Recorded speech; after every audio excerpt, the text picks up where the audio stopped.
तो धूम धड़ाके से किसका होगा राज तिलक, और इन सब के बीच बहुत ही सामान्य तरीके से वोटरों का कतारों में खड़े होकर वोट डालना। कई तस्वीर आपके स्क्रीन पर, मुरादाबाद, संभल, देहरादून, सहारनपुर, ये सारी तस्वीरें जो है उत्तराखंड और उत्तर प्रदेश की मिलीजुली तस्वीरें हैं, क्योंकि देहरादून में भी सुबह 8 बजे वोटिंग शुरू हुई। ये सारी स्थिति है। लेकिन इन सब के बीच हम सबसे पहले चल रहे हैं बाला के पास। बालकृष्ण के साथ इस वक्त आजम खान के बेटे जो स्वार टांडा से चुनाव लड़ रहे हैं, अब्दुल्ला खान, वो खुद मौजूद है। बालकृष्ण, बात कीजिए।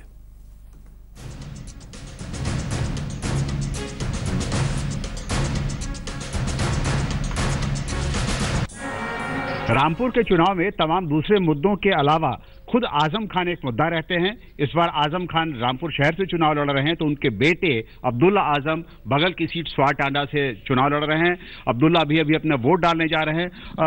अब्दुल्ला साहब, सबसे पहले ये बताइए कि आपके लिए सबसे बड़ा मुद्दा क्या है, क्योंकि रामपुर में आप चुनाव लड़ रहे हैं। रामपुर में आपके पिताजी खुद बहुत बड़े मुद्दे हैं, उन्हीं के खिलाफ या उनके पक्ष में चुनाव होता है पूरा। रामपुर में मुद्दा हमेशा से काम रहता है। जो रामपुर विधानसभा है, जो सदर विधानसभा है, जहाँ से आजम खान साहब विधायक हैं, उसमें आप काम देखिए, विकास देखिए, और लोग उसी विकास को देख के हर बार वोट देते हैं। इसी की ये वजह है कि वो करीबन 8 बार यहाँ से विधायक रह चुके हैं और 9वीं बार आज। लेकिन आप लोगों से क्या कह के वोट मांगे कि मेरे पिताजी ने बहुत काम कराया? मैंने उन्हें यही बताया है। स्वार टांडा में भी 4-5 साल में समाजवादी सरकार ने जो काम किए हैं, मैं लोगों को वही बता रहा हूँ, और लोगों को उम्मीद है कि इन्होंने काम किया है और ये काम करेंगे। नवाब काजिम अली, जिनके खिलाफ आप वहां चुनाव लड़ रहे हैं, वो कई बार वहां से विधायक रह चुके हैं। बड़ी मुश्किल सीट मानी जाती है। समाजवादी पार्टी वहां ज्यादा जीती नहीं है, तो मुश्किल नहीं, ज्यादा नहीं जीती ही नहीं है। कैंडिडेट्स की अक्सर ऐसा हुआ करता था कि वहां ये कहा जाता था कि जमानत तक नहीं बचती। ये नवाब साहब 4-5 बार जीते, इनसे पहले बीजेपी जीती, उससे पहले भी इन्हीं के फैमिली के लोग जीते।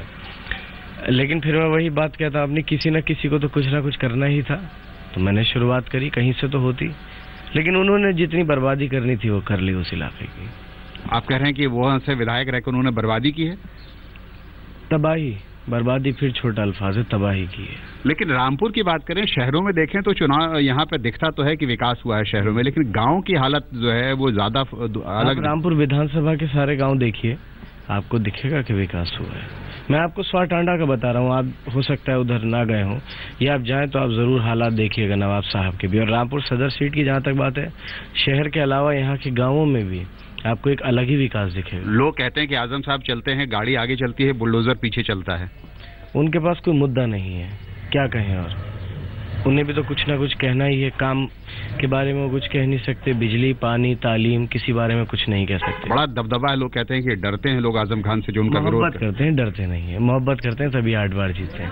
अब जो गलत काम करेगा वो डरेगा। आखिरी सवाल है मेरा, आप इस बार जो है अखिलेश यादव ने आपके लिए आके चुनाव प्रचार किया, लेकिन मुलायम सिंह जी, नेताजी आए नहीं। आपको लगता है कि अगर वो आते तो बहुत अच्छा होता? उनकी दुआएं हमेशा साथ थी, हैं और रहेंगी, और उन्होंने अपना आशीर्वाद पूरी समाजवादी पार्टी को दिया है। जी, बहुत शुक्रिया। आपने सुना, अब्दुल्ला आजम का कहना है कि जिस तरह का विकास आजम खान ने किया है रामपुर में, वैसा विकास उत्तर प्रदेश में आसानी से देखने को नहीं मिलता, और उनका कहना है कि अगर वो जीते स्वार टांडा से तो वहां भी ऐसा ही विकास करेंगे। कैमरामैन कृपाल सिंह के साथ बालकृष्ण, रामपुर, आज तक।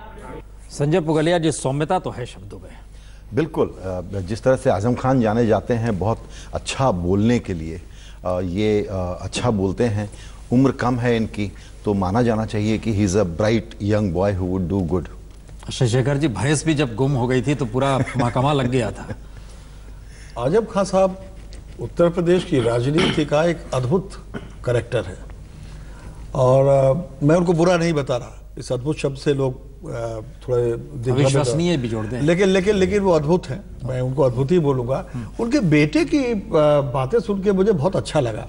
फर्स्ट लुक अच्छा है। उसी तरीके की तलखी है, उसी तरीके की तुर्ची है, और भाषा में उसी तरीके का लोच है जो उनके पिता में है। लगता है बच्चा आगे रख दिखाएगा।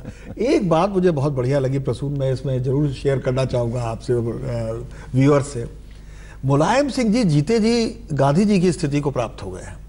गांधी जी जब जिंदा थे तो कई बार उनको सफाई देनी पड़ी कि बहुत से ऐसे लोग मेरे नाम पर कह रहे हैं कि गांधी जी का आशीर्वाद प्राप्त है, जिसमें कि मैं शामिल नहीं हूँ। अब आप देखिए, 3 दिन पहले वो प्रचार करते समय जसवंत नगर से कह रहे हैं कि मुझे अपनी ही पार्टी में बड़ा अपमान झेलना पड़ा, और उनके सबसे नजदीकी मित्रों में एक का पुत्र जो एक तरह से उनका भतीजा है, वो कह रहा है पूरी समाजवादी पार्टी को उनका आशीर्वाद प्राप्त है। वो लोक दल के समर्थन की बात कर रहे हैं मुलायम सिंह जी, और ये आशीर्वाद की बात कर रहे हैं अब्दुल्ला साहब। तो मुझे ऐसा लगता है कि मुलायम सिंह जी की स्थिति ये हो गई कि अब किस किस की बात का कंट्राडिक्ट करें और किस बात का समर्थन करें। ओके, अब राजनीतिक जमीन पे उर्मिलेश जी आके खड़े हुई है। ये पूरा इलाका मुस्लिम बहुल इलाका है। मुलायम की पहचान मौलाना मुलायम के तौर पर भी रही है। समाजवादी पार्टी से अगर मुस्लिम एक मुश्त नहीं जुड़ता है तो नाजुक स्थिति होगी। जो भीतर की खटास है, कैडर बनाया है शिवपाल ने और मुलायम ने, खुद अखिलेश ने कैडर नहीं बनाया है। वो आज खड़े हैं राहुल के साथ, जिनमें से चीजें खिसकती गई और समाजवादी पार्टी को लाभ मिलता चला गया। इस सेकंड फेज की वोटिंग में क्या ये माना जाए ये ऐसी टेस्ट है? देखिए, मैं समझता हूं कि ये सातों जो चरण हैं उसका सबसे बड़ी अग्नि परीक्षा अगर अखिलेश यादव के नए राजनीतिक समीकरणों की है तो आज के दिन ही है। उसकी वजह है 34 सीटें पिछली बार उन्होंने पाई थी इस हलके में जहां आज चुनाव हो रहा है। और यहाँ पर यह बात सही है जो आपने कहा कि मुस्लिम पॉपुलेशन काफ़ी है, काफ़ी बड़ी, और उसमें समाजवादी पार्टी का पारंपरिक एक समर्थन रहा है। आजम खां यहीं के हैं और बहुत सारे पार्टी के नेता यहाँ के हैं। अब सवाल इस बात का है कि इस इलाके में हालांकि जो अगला चरण है भीतरघात की संभावनाएं वहाँ सबसे ज़्यादा हैं, लेकिन यहाँ भी भीतरघात की संभावनाओं से इनकार नहीं किया जा सकता, खासकर सैफई परिवार के ही कुछ सदस्यों द्वारा।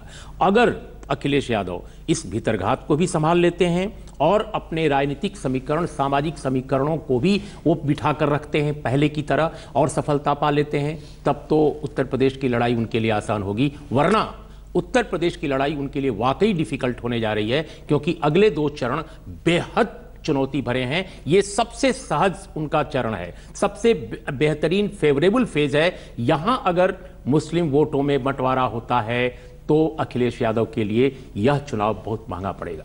एक तस्वीर स्क्रीन पर चल रही है। निशंक वोट देने के लिए लाइन में खड़े हुए हैं और उत्तराखंड के पूर्व सीएम भी रह चुके हैं, खुद चुनाव भी लड़ रहे हैं। लेकिन इस चीज को आगे बढ़ाएं संजय पुगलिया जी। 34 सीट 67 में से 2012 में समाजवादी पार्टी ने जीती थी, और जब 2014 की लहर एक अजीबोगरीब चली तो इस इलाके के 45 सीटों पर बीजेपी जीत गई झटके में। क्या बीजेपी उस ध्रुवीकरण को कर पाने की स्थिति में होगी जिसका वो रणनीति बिछा रही है इस इलाके में? देखिए, कोशिश तो पूरी है। जो पिछले सारे बयान आप बड़े नेताओं के सुने रैलियों में, उसमें जेलों में ठूंस देना या रामकृष्ण को याद करना, जिस प्रकार की भाषा बोली गई है वो ऐसे ही इलाकों में टोटल पोलराइजेशन कराने की है कि जाति के आधार को आप अपना निर्णायक तरीका मत बनाइए वोट देने का, धर्म को बनाइए, क्योंकि देखिए वहाँ पर अपीजमेंट हो रहा है। ध्यान दीजिएगा दूसरी बात की सारी बातों पर राहुल बोलते हुए नजर आए, लेकिन कहीं भी किसी भी प्रकार से मुस्लिम सेंटिमेंट को अपील करने वाली बातें उन्होंने रैलियों में नहीं बोली है, क्योंकि मालूम है कि वो काउंटर प्रोडक्टिव हो सकता है उनके लिए।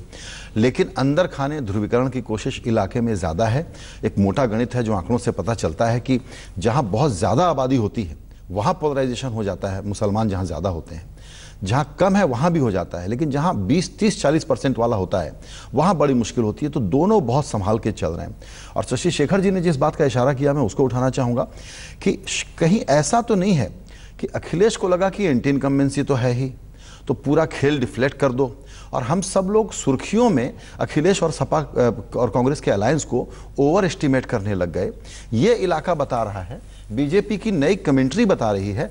पहले वो बीजेपी चाहती थी कि हम बीएसपी को भुला दें, अब वो बीएसपी की याद दिला रही है कि मूल चैलेंजर कहीं ऐसा तो नहीं है कि बीएसपी थी, जो इस फेज 2 में होता हुआ दिख रहा है। यही कारण है कि 2014 का आंकड़ा 45 वाला सिकुड़ करके बीजेपी के लिए कितना कम हो, वो लॉस कितना मिनिमाइज करें, उसकी पॉलिटिक्स वो करने की कोशिश कर रहे हैं।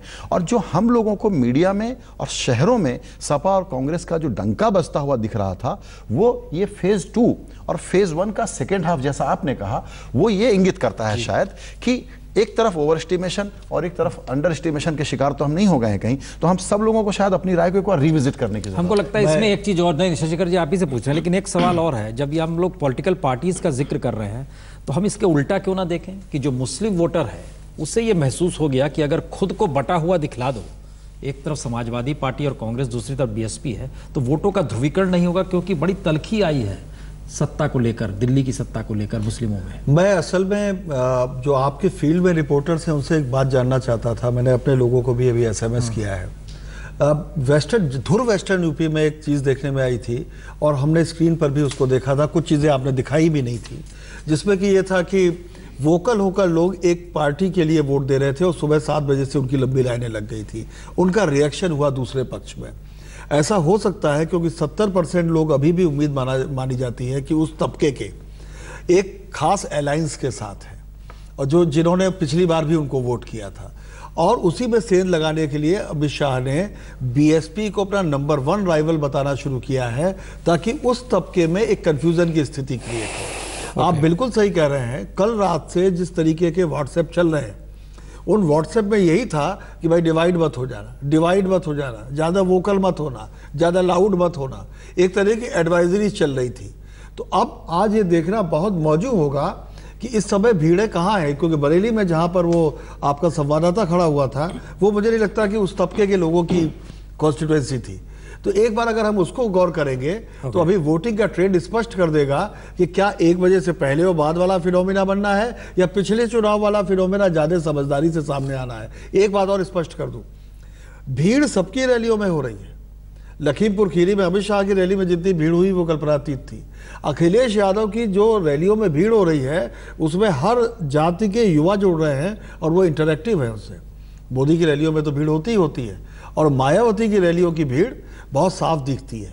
तो भीड़ को पैमाना नहीं मान सकता मैं, पर एक बात मैं फील कर रहा हूं कि ये जो चुनाव है ये थोड़ा ज्यादा टैक्टिकल हो गया है पिछली बार के मुकाबले। इसको आप उस तरह नहीं आंक सकते जैसे कि हम पिछली 15 तारीख को 11 तारीख को आंक रहे थे। नहीं, इसमें मुझे जो एक बात लगती है जो दोनों मित्रों की बात सुनकर कि देखिए इस चुनाव को 2014 के चुनाव से इसको कंपेयर नहीं करना चाहिए।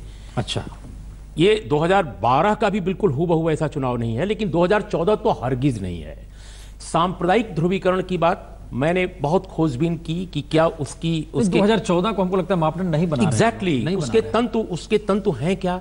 मैंने आज भी बहुत सारे लोगों से बात किया है यहाँ आने से पहले, कल रात भी बात की थी, और मैंने महसूस किया है जिन जगहों पर मैं गया हूं कि इस बार अति पिछड़ी जातियां जो हैं, जिस पर काफी दारोमदार था बीजेपी का कि वो पिछली बार 2014 की तरह हमारे साथ जुड़ेंगी। भाईचारा कमेटी जो बीएसपी ने बनाई है पूरे जिलों में, भाईचारा कमेटी, इस भाईचारा कमेटी ने ट्रेमेंडस काम किया है खासकर अति पिछड़ी जातियों में, और वो उसके दलित वोट बैंक के साथ काफी जुड़े हैं।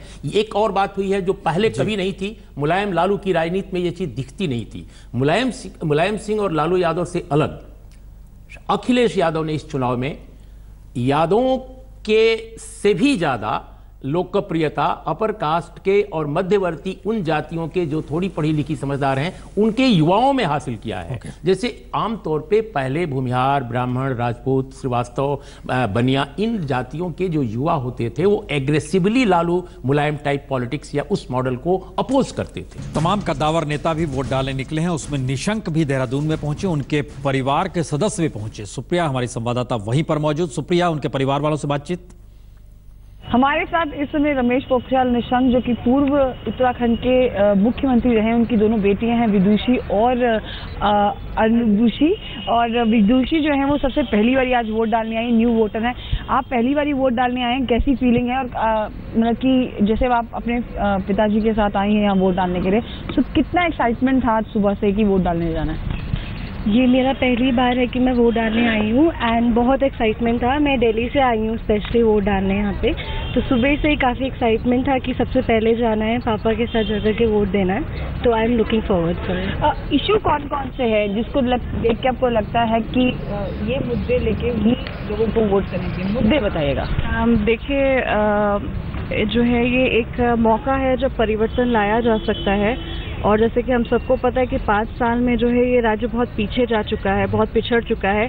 तो मुझे लगता है कि अगर यूथ को अगर अपनी शक्ति का एहसास है और सभी लोग को अपनी शक्ति का एहसास है तो एक बदलाव का मौका है। आपको लगता है ज़्यादा से ज़्यादा जो फर्स्ट टाइमर्स इनको आज निकलना चाहिए और वोट करना चाहिए? डेफिनेटली वोटिंग राइट्स हमारे रहे हैं, हमें डेफिनेटली इसका उपयोग करना चाहिए, क्योंकि गवर्नमेंट भी हमारे लिए और हम ही लाते हैं, तो हमें डेफिनेटली इसका यूज करना है। तो ये थी दोनों रमेश पोखरियाल निशंक की बेटियां जो हमसे बात की थी। कैमरा पर्सन उलोक भटनागर के साथ सुप्रिया भारद्वाज, देहरादून।